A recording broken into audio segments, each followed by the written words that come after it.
कृष्णा पृष्ठ श्रीमते भक्ति वेदंता स्वामी इति नामिने। नमस्ते सरस्वते देवे गौरवाणी प्रचारिणी निर्विशेष शून्यवादी पाश्चात्य देश तारिणी। जय श्री कृष्णा चैतन्य प्रभु नित्यानंदा श्री अद्वैत गदाधर शिवासादि गौर भक्त वृंदा। हरे कृष्ण कृष्ण कृष्ण हरे हरे, हरे राम राम राम हरे हरे। वाञ्छाकल्पतरुभ्यश्च कृपा सिन्धुवैव च पतितानां पावनेभ्यो वैष्णवेभ्यो नमो नमः। तो आप सबका स्वागत है। एंड दिस वीक जो है is leading to are the most important festival, the most special festival of ours, Gaur Purnima. So 3rd March को जो है Gaur Purnima. And this whole week we will be discussing the lilas of Chaitanya Mahaprabhu, कि वो क्यों आए, किस लिए आए इस संसार में, what were the reasons, what were the predisposing causes जिसकी वजह से वो यहाँ पे आए। और बहुत हम चैतन्य मंगल को डिस्कस करेंगे यहाँ पे। जैसे कि मैंने थोड़ा सा ग्लिम्स दिया था कि लास्ट क्लास में क्या होता है कि नारद मुनि बहुत ज्यादा दिक्कत में है कि इस संसार की दयनीय अवस्था देखते हुए कि कलयुग, अभी कलयुग आया नहीं है अभी। Mind you, this is in Dwapar Dwapar युग में ही नारद मुनि को बहुत ज्यादा एंजाइटीज हो रही हैं। ये कृष्णा का समय आ रहा है, he is going to wind off his past time. So अपने सारे जो लीलाएं हैं वो यहाँ पे धरती पे सब खत्म करके जो है अपने धाम वापस चले जाएंगे। और जैसे ही वो जाएंगे कलयुग जो है दस्तक दे देगा, और कलयुग में धर्म के जो 4 पैर हैं उसमें से 3 तो हट ही जाएंगे, केवल एक ही पैर रह जाएगा। और कलयुग लोगों की जो आयु है वो कम है, उनकी मति वो कम है, उनकी समझने की पावर कम है। मोर ओवर माया देवी अपना प्रचंड रूप दिखाएगी। हम्म इतना सारा प्रलोभन होंगे, इतने ज्यादा डिस्ट्रैक्शन होंगे। तो ये कलयुगी पुरुष मनुष्यों का क्या होगा, कैसे वो इस संसार के बंधनों से बाहर जा पाएंगे, कैसे वो इस संसार के बंधनों से बाहर निकल पाएंगे। तो नारद मुनि को ये सारी एंजाइटीज हो रही हैं, और वो कहाँ जाते हैं, वो रुक्मणी, वो भगवान कृष्ण से मिलने कहाँ जाते हैं, द्वारका। द्वारका नगरी में जाते हैं और भगवान कृष्ण से अपनी सारी एंजाइटीज शेयर करते हैं। अरे भगवान, बड़ा प्रॉब्लम हो रहा है। हाँ, पर अभी क्या है कि वो जा रहे हैं तो वो देखते क्या है वहाँ, भगवान कृष्ण जो है रुक्मिणी देवी के साथ बात कर रहे हैं। तो वो ही वेट्स, और वो देखते हैं कि क्या बात हो रही है। तो वहाँ रुक्मिणी, रात्रि का समय है, रुक्मिणी देवी भगवान को चामर ढल झल रही हैं, और साथ के साथ उनकी आंखों में से अश्रु धारा जा रही है। एंड वो अश्रु धारा देख के कृष्ण इज लाइक, ये क्या हो गया देवी, मैंने तो ऐसा क्या करा कि why are you so sad because of me, मुझे बता दो अगर मेरे से कोई गलती हुई है तो। रुक्मणी देवी सेइंग नहीं, you know what Rukmani Devi saying, Rukmani Devi saying कि देखिए मेरा हृदय क्या है, आप इस संसार के त्रिलोकीनाथ हैं, आपको इस पूरे संसार का सब पता है, लेकिन कुछ चीजें हैं जो आपको नहीं पता। And Krishna becomes really very confuse कि मैं कण कण में हूँ, हर जगह हूँ, तो मुझे ऐसी क्या चीज है जो मुझे नहीं पता। तो रुक्मणी देवी क्या कह रही हैं कि आपको एक भक्त का हृदय नहीं पता, श्रीमती राधा रानी जानती है, मैं जानती हूँ, शिव जी को शायद पता है, ब्रह्मा जी को नहीं पता। तो आपको एक भक्त का हृदय क्या होता है वो नहीं पता। द सेपरेशन वन फील्स, जो लव एक भक्त आपसे करता है वो आपको पता ही नहीं है। नाउ कृष्णा बिकम्स वेरी इंक्विसिटिव कि अरे ये मुझे नहीं पता, मुझे जानना है, पर कैसे जानूं, क्या भगवान बन के जान सकता हूँ, नहीं। अभी एक चींटा है, चींटा के सामने अगर मिश्री का एक दाना रख दिया जाए तो वो चींटा आके उस मिश्री की स्वीटनेस, उसकी मिठास को एक्सपीरियंस कर सकता है, उस मिठास के को इंजॉय कर सकता है। लेकिन क्या मिश्री अपनी मिठास को, अपना जो स्वीटनेस है उसको एक्सपीरियंस कर सकती है, नहीं। उसको अगर वो चीज एक्सपीरियंस करनी है तो उसको चींटा बनना पड़ेगा। ये वैदिक एग्जाम्पल है। So same way Krishna proclaims कि कोई बात नहीं, कलयुग में क्या होगा, मैं अपना ही भक्त बन के आऊंगा, और तब एक भक्त का हृदय क्या होता है वो मैं जान लूंगा। तो ये सारी चीजें जो है कृष्ण जो है बता रहे हैं। और उसी समय कृष्ण की नजर पड़ती है नारद मुनि हु इज इन वेटिंग, है ना। एंड नारद मुनि के समक्ष जब नारद मुनि जब भगवान कृष्ण के समक्ष आते हैं, तो नारद मुनि क्या कह रहे हैं भगवान को, भगवान कह रहे हैं, अरे क्या हो गया, वाया तुम इतना एंजाइटी में क्यों आए हो नारद मुनि, क्या सब कुशल तो है? आपके फेस के ऊपर ये किस प्रकार के हाव भाव आ रहे हैं? तो देन नारद मुनि अपनी एंजाइटीज बताते हैं, ओ भगवान, बहुत ज्यादा मुझे एंजाइटी हो रही है, कलयुग आ रहा है, और कलयुग आ रहा है, और प्राणी मात्र का कैसे उद्धार होगा, और आप भी अब अपने पास टाइम्स को बंद करके चले जाएंगे। एंड देन कृष्णा सेज, अरे नारद मुनि, डोंट वरी, चिंता मत करो, ये बहुत अच्छा है। आप ही हैं जो इस संसार, यू आर द वन जो टेंशन लेते हैं कि क्या होगा इस कलयुग का, कैसे इस संसारी लोगों का भला होगा, लोक कल्याण की बात तो आप ही करते हैं, तो सच में आप बहुत उत्तम श्रेणी के साधु हैं। पर आप चिंता मत कीजिए, आप एक काम कीजिए, मैंने अभी रुक्मणी देवी को बोला ना कि मैं कलयुग में अपना ही भक्त बन के आऊंगा और भक्ति का प्रचार करूंगा, तो कृपया करके आप ये बात त्रिलोक में बता दीजिए, और मेरे सारे जो जितने भी प्रिय लोग हैं आप शिव जी को बता दीजिए, आप ब्रह्मा जी को बता दीजिए, आप सबको बता दीजिए, ताकि त्रिलोक में जितने भी लोग हैं वो भी मेरे साथ जो है कलयुग में पृथ्वी पे जन्म लें, वो मेरे नित्य पार्षद बन के आएंगे। सो यहाँ तक हमने किया था। अभी नारद मुनि बहुत प्रसन्न होते हैं, बहुत ज्यादा प्रसन्न होते हैं। और नारद मुनि सबसे पहले कहाँ जाते हैं? नारद मुनि शिव जी के पास जाते हैं, शिवलोक जाते हैं, है ना। शिवलोक में से बीच में वो उद्धव से मिलते हैं, मैत्री मुनि से मिलते हैं। एंड उद्धव को भी ये बात बताते हैं, मैत्री मुनि को भी ये बात बताते हैं। और फिर वहां से जाते जाते वो जाते हैं शिवलोक। ये सारी चीजें सुन के उद्धव सच में बहुत प्रसन्न होता है, क्योंकि उसने फर्स्ट हैंड एक्सपीरियंस किया था भगवान कृष्ण का लव, जब वो वृंदावन में गया था। श्रीमती राधा रानी और ब्रज गोपंग गोपियों का जो सरेंडर था, वो उद्धव ने फर्स्ट हैंड एक्सपीरियंस किया था जब वो वृंदावन में था। उसको भी, उद्धव वॉज अ ब्रह्मवादी, उद्धव वॉज इन अ भगवान फैक्टर की रेवरेंस है, भगवान भगवान होते हैं, हम भक्त हैं, हम दास हैं, है ना।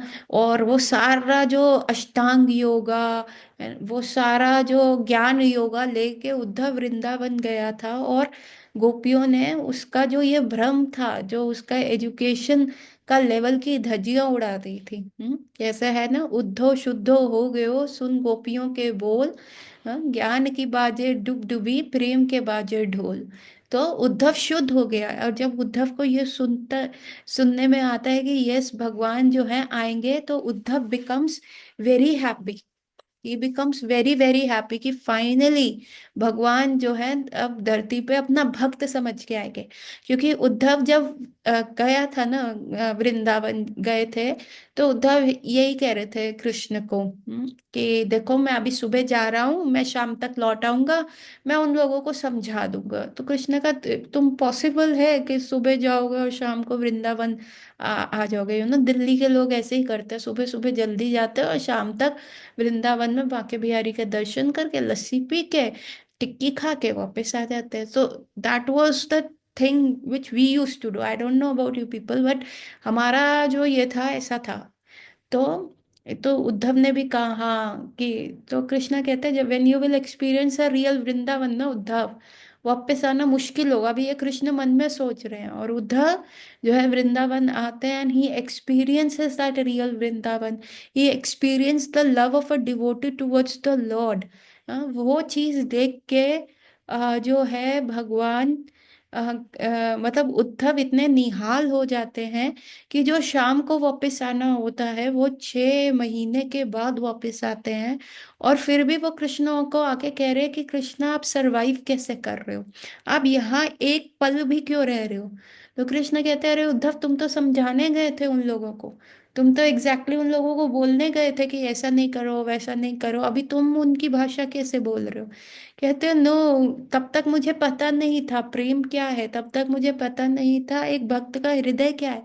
श्रीमती राधा रानी को मैं जैसे ही देख के आया हूँ तो मुझे समझ में आया है कि व्हाट आई वाज मिसिंग। प्रेम के बिना, प्रेम धन के बिना व्यर्थ जीवन, है ना, व्यर्थ है जीवन। ये चैतन्य महाप्रभु भी चैतन्य चरितामृत में बोलते हैं, प्रेम धन बिना, कृष्ण प्रेम धन बिना व्यर्थ है जीवन। है ना, आप देखेंगे आज के वर्ल्ड में कितनी एंजाइटीज चल रही हैं। प्रॉब्लम्स हैं तो भी एंजाइटी है, और प्रॉब्लम्स नहीं है तो भी एंजाइटी है। सब घर में ठीक है तो ठीक, मतलब फिर भी पास्ट को लेके एंजाइटी हो जाती है, या फ्यूचर को लेके लेमेंटेशन हो जाता है, अरे आगे क्या होगा, कैसे होगा, है ना। सो इस संसार में तीन प्रकार के ताप हैं। व्हाट हैपन, नहीं, तीन प्रकार के जो दुख है। एक मुनि थे जिनको बहुत दीर्घ आयु मिली थी, बहुत दीर्घ आयु, इतनी ज्यादा दीर्घ आयु उनको मिली थी कि वो 10 ब्रह्मा के लाइफ टाइम वो सरवाइव कर चुके थे। 10 लाइफ्स ऑफ ब्रह्मा में जितना टाइम भी वो जन्म हुआ था, उनको वो सारे पूर्व जन्म याद थे ना। ब्रह्मा जी की आयु कितनी है? 100 वर्ष। 100 ब्राह्मणिकल ईयर्स, ब्रह्मलोक के, सत्यलोक के साल।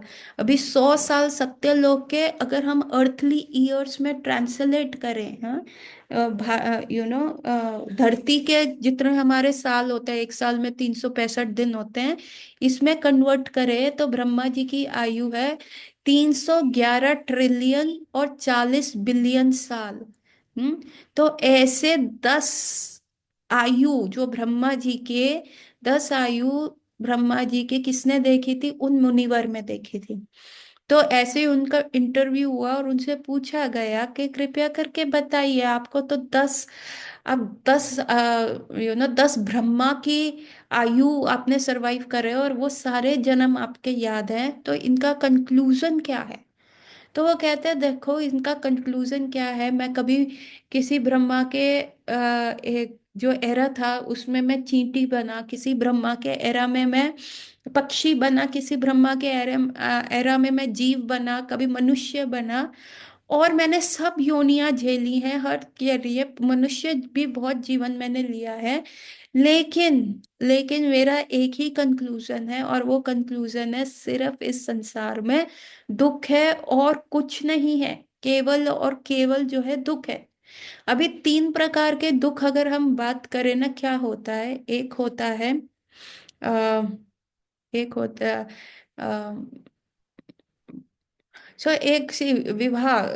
अभी भगवत गीता में क्या लिखा हुआ है कि how this material world is functioning, है ना, हाउ दिस मटेरियल वर्ल्ड जो है वो बार बार उसका सृजन कैसे होता है। सो ये मटेरियल वर्ल्ड का सृजन क्या होता है? लस्ट की वजह से होता है। ऐसा होता है जब ये पूरा ब्रह्मांड जो होता है, जिसमें प्रलय आ जाती है, तो जो जीव ठाकुर जी के धाम नहीं जा पाते, वैकुंठ नहीं जा पाते, वो जीव अभी पूरा पूरा जो यूनिवर्स है वो डिसॉल्व हो गया है, तो वो जीव कहाँ रहेंगे? तो वो जीव जो होते हैं महाविष्णु के बॉडी के अंदर चले जाते हैं, एंड दे वेट कि जब नया क्रिएशन होगा, नया पृथ्वी बनेगा, तब महाविष्णु अपनी ग्लैंस करेंगे महातत्व पे, एंड वो जीव जो है उसमें इम्प्रेग्नेट होंगे। तो क्या होता है, महाविष्णु के वहां पे महाविष्णु योग निद्रा में होते हैं, और हम भी उनकी बॉडी के अंदर एक सुप्त अवस्था में होते हैं, सोते हुए फॉर्म में उनकी बॉडी के अंदर हम होते हैं। लेकिन क्या होता है, क्योंकि हमारे अंदर जो संस्कार होते हैं पुराने वाले, कि इंजॉयमेंट के, भोग के, ये सारे जो संस्कार होते हैं, वो हमें महाविष्णु के बॉडी, सिर्फ हम भगवान के समीप, इनफैक्ट हम भगवान की बॉडी के अंदर है, उसमें भी हमें क्या फील होता रहता है? हम रेस्टलेस फील होते रहते हैं, नहीं नहीं नहीं नहीं, हमें एंजॉय करना है। वी बिकम सो रेस्टलेस कि फाइनली महाविष्णु को क्या करना होता है? ग्लैंस करके मटेरियल क्रिएशन करना होता है।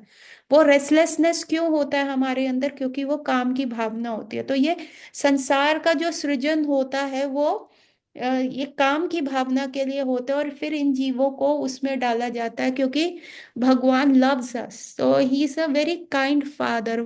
अब हम इतने जिद्दी हो गए तो भगवान कहते हैं, अच्छा जा तू एक्सपीरियंस ही कर, फिर तेरे को पता चलेगा। तो और फिर क्या होता है, यहाँ आके हम किस चीज में फंस जाते हैं, द सो कॉल्ड लव। क्योंकि जीवात्मा क्या है, हाँ, आत्मा को क्या चाहिए, प्रेम चाहिए। एवरीवन, आपके पास पैसा हो, दौलत हो, बड़ा घर हो, एवरीथिंग हो, but still you require a partner ना। आपको एक व्यक्ति चाहिए होता है कि you need someone to share. So जो अपोजिट सेक्सुअल अट्रैक्शन होता है, वो इस संसार को चलाते रहता है until and unless we realise कि बाबा इसमें भी खुशी नहीं है, इसमें भी आनंद नहीं है, इसमें भी हमें प्रेम नहीं मिल रहा। द अल्टीमेट प्रेम कहाँ मिलेगा? कृष्ण प्रेम है, भगवान के प्रति प्रेम है, क्योंकि आत्मा कैन ओनली लव परमात्मा। आत्मा इधर उधर किसी भी चीज में फंसती है तो वो आगे नहीं बढ़ पाती। सो ये सारी चीजें जो है आ, होता है। तो फिर हमें क्या होता है, दुख होता है। किस प्रकार के दुख का वर्णन किया गया है? एक है परिणाम दुख। परिणाम क्या होता है कि जब एक पुरुष और स्त्री पास में आते हैं, ठीक है, अभी क्या होता है, द हनीमून पीरियड्स गेट जल्दी over once they get married ना, the honeymoon periods gets over. फिर they want to become in come into the next stage of a life, that is they want to have kids. तो जैसे उनके बच्चे नहीं होते तो दैट इज कॉल्ड द परिणाम दुख। तो ये सबकी लाइफ में नहीं होता, सबके बच्चे भी हो जाते हैं, they get enjoyed in the kids, वो बड़े हो रहे हैं, कैसा है वो चलता है। सो देर इज वन दुख कॉल्ड परिणाम दुख। दूसरा दुख क्या होता है? एक होता है ताप। नाउ व्हाट इज द ताप? अभी इंजॉयमेंट में क्या दुख है, ये वो मुनिवर कह रहे हैं जिन्होंने 10 लाइफ ब्रह्मा जी की देखी है, वो क्या कह रहे हैं। और दूसरा क्या है? ताप। I will give you an a very simple example जो मैंने सुना, वही एग्जाम्पल को मैं कोट कर रही हूँ। क्या है, एक व्यक्ति है जिसको सिगरेट पीने का बहुत ज्यादा आदत है, बहुत ज्यादा आदत है, और अभी उसके स्टैक में क्या हो गया, सिर्फ एक ही सिगरेट रह गया है, सिर्फ एक सिगरेट रह गया है। वो कहता कोई बात नहीं, ये मैं अभी कल सुबह के लिए तो है, पी लूंगा और कल जाके दुकान से मैं खरीद लूंगा। एंड फाइनली क्या होता है कि अगले दिन क्या हुआ, कोविड का लॉकडाउन लग गया, सारी शॉप्स क्लोज, कुछ जोमेटो नहीं चल रहा, कुछ नहीं चल रहा, ऑनलाइन सब बंद हो गया, सारी शॉप्स बंद हो गई हैं। अभी वो सिर्फ एक लास्ट सिगरेट रह गई है, और he enjoy smoking that cigarette very often. तो अभी वो लास्ट जो सिगरेट उसकी बच गई है, तो वो क्या करेगा? हम्म? वो what will he do of that cigarette?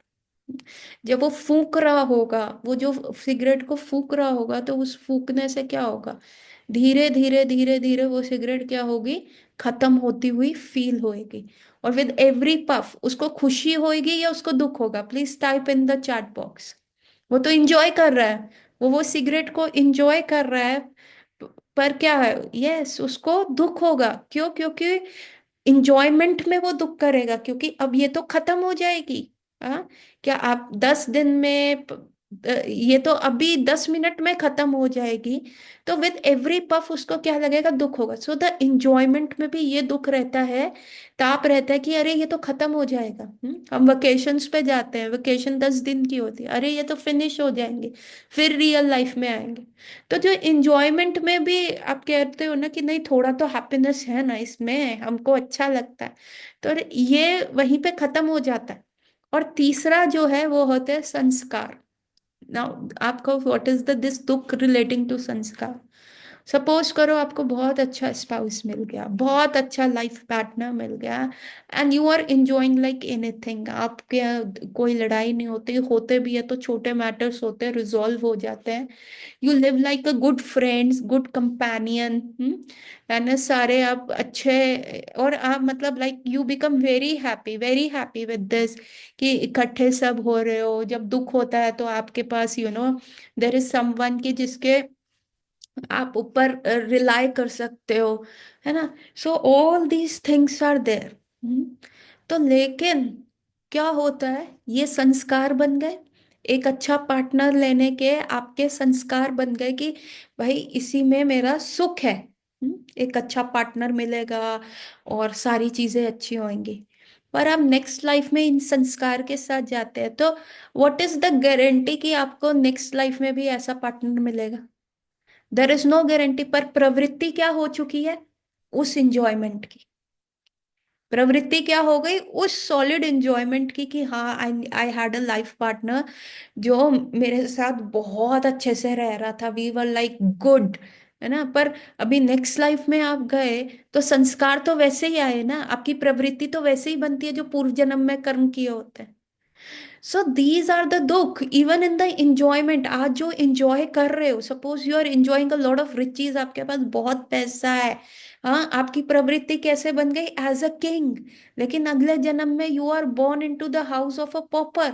अगर अगले जन्म में आप एक कॉबलर, जूता ठीक करने वाले के जन उसमें रहेंगे तो आपकी प्रवृत्ति क्या होगी? प्रवृत्ति तो किंग वाली है, पर क्या आप किंग वाला एंजॉय कर पाएंगे?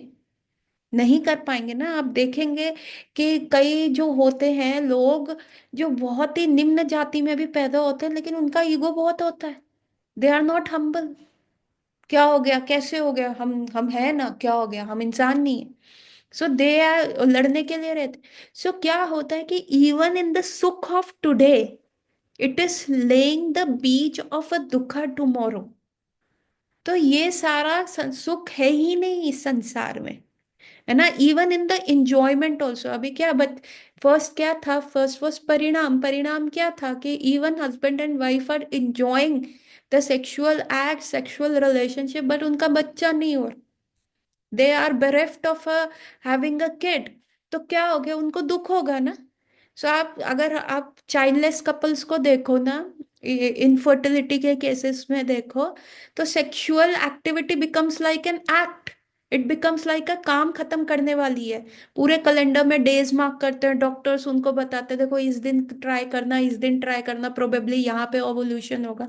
तो जो एक गेम होता है, जो एक लव की चीज होती है, वो क्या बन जाती है? It becomes like a act. अरे भगवान, करना है आज, हाँ। और फिर परिणाम क्या हो गया? दिस इज दुख। जो कि सुख था वो में कन्वर्ट हो गया। Second, then you have the ताप कि ये अभी जो सुख चल रहा है ये अभी शॉर्ट टाइम के लिए, फिर ये खत्म हो जाएगा। थर्ड, पूरा टाइम सुख मिला, गुड इंप्रेशंस बन गए, अगली लाइफ में वो सुख मिलेगा कि नहीं मिलेगा? परिस्थिति अपोजिट हुई, प्रवृत्ति वैसे बन गई, तो फिर तो दुख का कारण है। आप एडजस्ट ही नहीं कर पाओगे। सो उन मुनि से जब ये पूछा गया, उन्होंने कहा एवरीथिंग इज दुखा। तो उनसे पूछा गया, अरे अभी तो आप जो है ब्रह्मलीन हो जाएंगे, आपको ज्ञान हो गया है। कहते हैं हाँ, अभी जब तक मैं नहीं हुआ तब भी मैं दुख में हूं, क्योंकि there is always a thing of fall down. So ये सारी चीजें जो है उद्धव को समझ आ गई। उद्धव वॉज अ वेरी ज्ञानी, और उसको समझ आ गया, और उसको लगा कि हाँ, मेरा जीवन तो बहुत ड्राई था जब वो गोपियों से मिलके आया। सो व्हेन नारद मुनि टेल्स उद्धव कि देखो भगवान आ रहे हैं डिवोटी बन के, then Uddhav take a sigh of relief, very well, very good. और अब नारद मुनि कहाँ पे चले गए? चले गए वो शिवलोक, सॉरी, हाँ, शिवलोक गए। और जाके कहीं, Shiv ji, Shiv ji, you know, a breaking news. अब नारद मुनि जहाँ पे भी आते हैं, of course there is a breaking news. तो शिव जी के पास गए और शिव जी को कहने लगे, शिव जी आपको पता है भगवान ने ऐसे ऐसे, मैं भगवान के पास गया और ऐसे ऐसे उन्होंने मुझे सॉल्यूशन दिया है। उन्होंने कहा है मेरे जितने भी पार्षद हैं उनको बताओ कि मैं धरती पे जन्म लेने वाला हूँ, तो कृपया करके आप सब भी धरती पे जन्म लेना शुरू करें। And Shiv ji was really very happy. तो नारद मुनि शिव जी को बताते हैं कि once upon a time, Narad Muni अब पास्ट को रिकॉल कर रहे हैं, कह रहे शिव जी ऑलरेडी ये चीज डिसाइडेड थी, शायद हम दोनों भूल गए, मुझे अभी एक रिकॉल हो रहा है कि पहले के टाइम में क्या हुआ था, बहुत साल पहले की बात है। मेरी बहुत इच्छा हुई कि मैं जाके नारायण का प्रसाद पाऊं, मैं लॉर्ड विष्णु का प्रसाद पाऊं। पर जब मैं लक्ष्मी देवी के पास गया तो मैंने सुना भगवान जो है, किसको मिलता है वो प्रसाद? लक्ष्मी देवी को मिलता है, और लक्ष्मी देवी जो है, शी इज द एचओडी। तो लेकिन भगवान नारायण ने लक्ष्मी देवी को ये कहा कि देखो देवी, तुमको मैं एक चेतावनी दे रहा हूं तुमको, मैं एक कॉशन कर रहा हूं, चाहे तुम कुछ भी करना, पर मेरा जो ये प्रसाद है ना, ये प्रसाद जो है किसी को भी नहीं देना, किसी को भी नहीं देना। अभी नारद मुनि ने जब ये सुना तो ही बिकेम वेरी डिसअपॉइंटेड। अरे लक्ष्मी देवी, तो भगवान ने तो मना कर दिया, अब लक्ष्मी देवी तो पतिव्रता नारी है ना, तो सारा प्रसाद अगर हमको नहीं मिलेगा, अब तो मिलने का चांस ही नहीं है। तो फाइनली ना नारद मुनि को एक आइडिया आता है। नारद मुनि क्या करते हैं, जाके लक्ष्मी देवी की सेवा करते हैं। For years he start to serve Lakshmi Devi as a menial servant. कोई भी सेवा हो, है ना, क्लीनिंग, यूटेंसिल्स धोने का, है ना, लक्ष्मी देवी को उठने भी नहीं देते हैं, ऐसा वो सेवा करते हैं। तो एक दिन लक्ष्मी देवी बिकम्स वेरी हैप्पी, और लक्ष्मी देवी कहती है, अरे बताओ नारद, तुमको मैं बहुत प्रसन्न हूँ तुम्हारी सेवा से, और मैं तुम्हें वर देना चाहती हूँ, तो तुम्हें क्या वर चाहिए? तो कहते मैया आप पीछे तो नहीं जाएंगी अपनी बातों से? नहीं नहीं नारद, तुम कुछ भी मांग सकते हो। कहती मुझे भगवान विष्णु का प्रसाद दे दीजिए, नारायण का प्रसाद दे दीजिए। अभी लक्ष्मी देवी तो द्वंद में पड़ गई कि मैं कैसे भगवान का, अपने स्वामी का प्रसाद इनको दूं, कैसे दूं, कैसे ना दूं। सो ऐसा सोच सोच के जो है लक्ष्मी देवी क्या करती हैं, भगवान नारायण के पास जाती हैं, कहते हैं देखो देखो, ऐसे मैं द्वंद में पड़ गई, नारद ने मेरी इतनी सेवा करी, मैं बहुत प्रसन्न हुई, मैंने कहा मैं आपको वर देना चाहती हूँ, और वर में उन्होंने आपका प्रसाद मांग लिया, और आपने मुझे मना किया, बताएं मैं क्या करूं? तो नारायण कहते देखो देवी, मैंने आपको मना किया है तो मेरे समक्ष मत देना, पर छुप के आप मेरा प्रसाद जो है नारायण को दे देना, सॉरी नारद को दे देना। तो लक्ष्मी कहती है ठीक है। और जब भगवान विष्णु कहीं गए हुए थे तो लक्ष्मी देवी ने वो प्रसाद जो है नारद को दे दिया, और नारद ने जैसे ही वो प्रसाद पाया, वो बहुत ज्यादा एक्सटेसी में चले गए। हम्म, बहुत सीवियर एक्सटेसी में चले गए। अभी फिर उसके उपरांत बहुत नाचते कूदते वो कहाँ गए, वो शिव जी के पास गए। और मतलब नाच रहे थे, कूद रहे थे, और नाचते कूदते वो शिवलोक पहुंच गए। और शिवलोक में भगवान शिव ने जब नारद मुनि को देखा, तो नारद मुनि को शिव जी ने कहा, अरे नारद आज क्या हो गया, आज आप इतने प्रसन्न हैं, नाच रहे हैं, आज आप, आज क्या इतना स्पेशल है? तो तब नारद मुनि ने उनको क्या कहा, नारद मुनि ने उन्हें कहा कि मेरे को भगवान विष्णु का प्रसाद मिला है, नारायण का प्रसाद मिला है, और वो पा के मैं इतना प्रसन्न हूँ, मेरे तो विकार आ रहे हैं बॉडी में, मैं अपने आप को कंट्रोल ही नहीं कर पा रहा, मैं इतना आनंदित हूँ। तो शिव जी ने कहा अच्छा अच्छा, मुझे भी दे दो थोड़ा सा प्रसाद। तो नारद मुनि ने कहा अरे वो तो मैंने खा लिया, अब तो बचा ही नहीं है मेरे पास, मैं क्या करूं? तो तब नारद मुनि, शिव जी देखते हैं नारद मुनि का हाथ पकड़ के, उनके एक हाथ की उंगली के नाखून में एक कण था प्रसाद का, वो फंसा हुआ था। तो शिव जी उसको निकालते हैं और पा लेते हैं। और जैसे ही शिव जी उस प्रसाद को पाते हैं, तो वो तो ऐसा तांडव नृत्य करने लग जाते हैं कि धरती का जो बैलेंस होता है वो हिल जाता है, धरती अपना जो है वो खो देती है। और पार्वती इस चीज को देखती हुई आती है कि भाई अभी तो समय ही नहीं हुआ विनाश का, तो ये क्या, ये ऐसा डांस क्यों कर रहे हैं? एंड फाइनली वो अपने हस्बैंड को रोकती हैं, और रोक के पूछती हैं स्वामी आप ऐसा नृत्य क्यों कर रहे हैं, आप इतने प्रसन्न क्यों है? तब शिव जी बताते देखो, नारद को भगवान नारायण का प्रसाद मिला, और वो थोड़ा सा प्रसाद मैंने भी पा लिया, और उसको पाके मेरा रोम रोम रोमांचित हो गया है, मैं अपने आप को कंट्रोल नहीं कर पा रहा देवी। तो देवी पार्वती कहती है अरे स्वामी, मेरे को मेरा प्रसाद? हाँ, ये सुन के तो शिव जी थोड़े से झेप जाते हैं, ही बिकम्स, तो फिर तो पार्वती देवी बहुत सुनाती है, बहुत सुनाती है, आपको पता नहीं है हम गृहस्थ आश्रम में है, गृहस्थ आश्रम में एक व्यक्ति, एक पुरुष को अपनी स्त्री के साथ हर चीज शेयर करनी चाहिए, आपने सारा प्रसाद खुद खा लिया। अभी शिव जी को बोलने का भी मौका नहीं दिया जाता कि भाई वो सिर्फ एक कण था, नारद के पास कुछ भी नहीं था, वो तो मैंने ऐसे किया। पर पार्वती देवी जो है ऐसा बोलती हैं, एंड देन पार्वती देवी जो है एक प्रतिज्ञा करती हैं। और वो क्या प्रतिज्ञा करती हैं? कि मैं ये प्रतिज्ञा करती हूँ कि मैं शिव नारायण जिनका प्रसाद वर्जित है, जो नारायण मना करते हैं मेरा महाप्रसाद कोई भी नहीं खाएगा, वो महाप्रसाद मैं पाऊंगी। और साथ में इस संसार के एवरी जीव को वो मैं प्रसाद प्रोवाइड करूंगी। चाहे वो कीड़ा हो, चाहे वो किसी भी योनि में क्यों ना हो, चाहे वो पक्षी हो, चाहे वो कीट हो या पतंग हो, चाहे मनुष्य हो, कोई भी योनि में क्यों ना हो गया, मैं वो प्रसाद करूंगी। तो अभी ये जो है प्रतिज्ञा देवी पार्वती लेती हैं कि मैं भी वैष्णवी हूँ। हाँ, तो इसीलिए मैं मेरा अधिकार है भगवान के प्रसाद पे।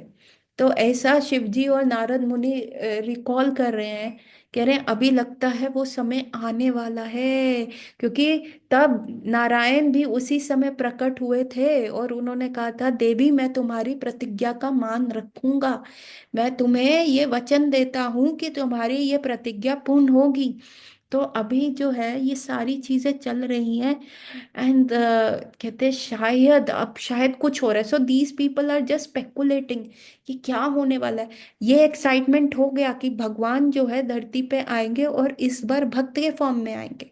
हम्म, क्योंकि आप देखिए जब गर्गा मुनि ने, जब भगवान कृष्ण का नामकरण समारोह हो रहा था वृंदावन में, गर्ग मुनि आए थे।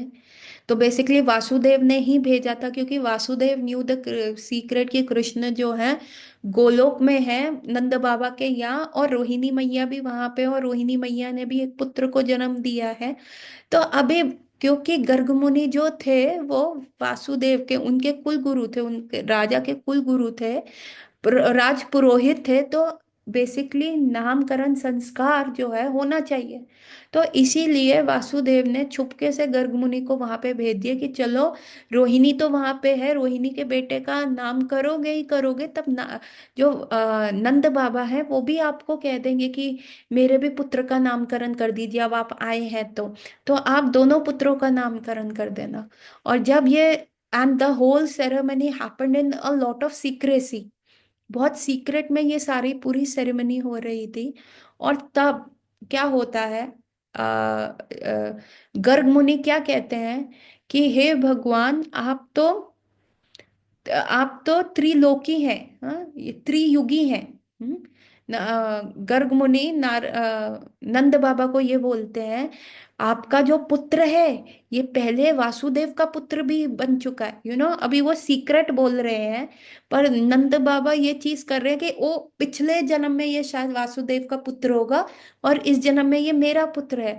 लेकिन उनको गर्ग मुनि through his words is telling कि ये आपका पुत्र ही नहीं है, ये तो वासुदेव का भी पुत्र है। और क्या कहते हैं, ये तो त्रियुगी है, ये तो तीनों युग में आता है। पहले युग में ये आता था, आया था सफेद रंग का, वाइट। अभी दूसरे त्रेता युग में ये आया था लाल रंग का। और अब ये जो आए हैं ये काले रंग के आए हैं। अभी सारे रंगों को मिक्स कर दो तो क्या रंग बनेगा? रेड में ब्लू डाल दो, ग्रीन डाल दो, येलो डाल दो, सारे कलर्स डालोगे तो क्या बनेगा? ब्लैक बन जाएगा। हर कलर को आप मिक्स कर दो। हम्म, मैं प्रिज्म की बात नहीं कर रही, लाइट की बात नहीं कर रही, लाइट डिवाइड्स करते हैं, पर वो सारे डार्क कलर्स को अगर आप मिक्स करते हो तो इट बिकम्स ब्लैक। सो क्या था कि सारे सारे युगों में he comes as his partial expansions. लेकिन जब वो सारे गुण इकट्ठे हो जाते हैं, वो इस लड़के में है, ये कृष्ण में है। तो सतयुग में ये कैसे आए थे? ये वाइट कलर में आए थे। वाइट कलर में कैसे आए थे ये हम आगे जानेंगे, ठीक है। और त्रेता में ये कैसे आए? रेड कलर में। रेड कलर क्या होता है? अग्नि का कलर होता है। तो ये यज्ञ पुरुष बन के आए थे। अभी त्रेता का युग धर्म क्या था? यज्ञ करना। हम्म सतयुग का युग धर्म क्या था? मेडिटेशन करना। त्रेता का युग धर्म क्या था? यज्ञ करना। द्वापर का युग धर्म क्या है? मंदिर का निर्माण करके अर्चना करना, वर्शिप करना। और कलयुग का है हरिनाम संकीर्तन करना। तो त्रेता में ये कर बन के आए युग यज्ञ पुरुष, इसीलिए ये पूरे रेड थे और इनके बाल जो थे गोल्डन थे। और अब इस युग में ये बन के आए हैं एकदम श्याम वर्ण के आए हैं। तो उन्होंने कहा कि अच्छा त्रियुग में ही आए तो कलयुग का क्या, कलयुग में कैसे आएंगे? तो गर्ग मुनि ने नहीं बताया। क्यों? क्योंकि ये छंद अवतार है, ये डिवोटी है। Not everyone came to know about it, only few lucky people know कि Chaitanya Mahaprabhu came as he is Krishna, Radha Krishna, नहीं कोई अन्य। तो ये आए छंद अवतार बन के। और तब गर्ग मुनि ने भी लिखा था ये आएंगे पर अकृष्णा, अकृष्ण यंग। कृष्ण का मतलब क्या होता है? काला रंग में। और गर्ग मुनि ने जो है एक हिंट छोड़ दिया, ये कैसे बन के आएंगे? अकृष्ण वर्ण, अकृष्ण वर्ण, दैट इज नॉट ब्लैक, गौर रंग में आएंगे, लेकिन होंगे ये कृष्ण। अभी गर्ग मुनि ऐसा क्यों बोल रहे हैं? क्योंकि बाकी सारे युग में कैसे आए? वो पार्शियल एक्सपेंशंस में आए। अभी जब सब कंप्लीट हो गया तो कृष्ण, सारे कलर्स मिक्स हो गए तो ब्लैक बन के आए, कृष्ण बन के आए। But now this Krishna and the one coming in the Kalyug, there is no difference, he is Krishna himself, but the colour is a Krishna.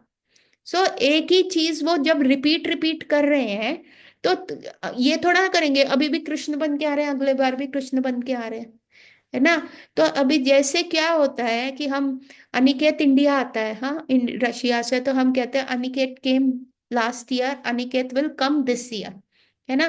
पर अब दिस ईयर आया तो वो 3 महीने रहा, he may have lived like July August and September. तो हम ये थोड़ा ना कहेगा अनिकेत केम इन जुलाई, अनिकेत केम इन अगस्त, अनिकेत केम इन सितंबर। हम क्या कहेंगे? सीधा बोलेंगे Aniket came this year, Aniket came last year. अभी जुलाई अगस्त सितंबर वो 3 महीने रहा, तो ये तो नहीं कहेंगे अनिकेत केम इन जुलाई 2025, ही अगेन केम इन 2025 अगस्त, नहीं, हम कहेंगे सीधा ही केम लास्ट। तो सेम वे कृष्ण जो है कल द्वापर में भी कृष्ण ही बनाए, पूर्ण पूर्ण कलाओं के साथ आए, एंड सेम कृष्णा जो है ये त्रेता, सॉरी, कलयुग में भी पूर्ण कृष्ण आ रहे हैं, बट कलर डिफरेंस है। बाकी सारे युग में there is a partial expansion. When he came as a white colour, he came as a हंसा, हंस रूप में आए थे, वाइट हंस, वाइट स्वैन के रूप में आए। और त्रेता में ही केम एज अ यज्ञ पुरुषा, therefore he was red, that was a partial expansion. लेकिन पूर्ण पुरुषोत्तम भगवान विद ऑल हिज लीला came as Krishna, and same way he came as in Kalyug as Krishna, but the only difference is Krishna. So are you getting my point कि क्यों उनको त्रियुगा कहा जाता है भगवान को? प्लीज टाइप यस और नो, सारे लिखो। ठीक है। सो भगवान ऐसे है और गुर्ग मुनि ऐसे हिंट्स दे रहे हैं और वहां पे लिख रहे हैं कि he will be present as a छंद अवतार, but he will be the Krishna himself. So we will end our discussion here. Gaur Ratri, everyone. So please attend these classes क्योंकि we will be opening till गौर पूर्णिमा। हम गौर पूर्णिमा तक this flower will open, ये secret reveal होगा। सो क्या क्या चीजें हुई थी, क्या क्या भगवान के आने से पहले क्या क्या चीजें चल रही हैं इस पूरे ब्रह्मांड में। सो हरे कृष्णा एवरीवन, गौर रात्रि, we will meet tomorrow. Hari बोल।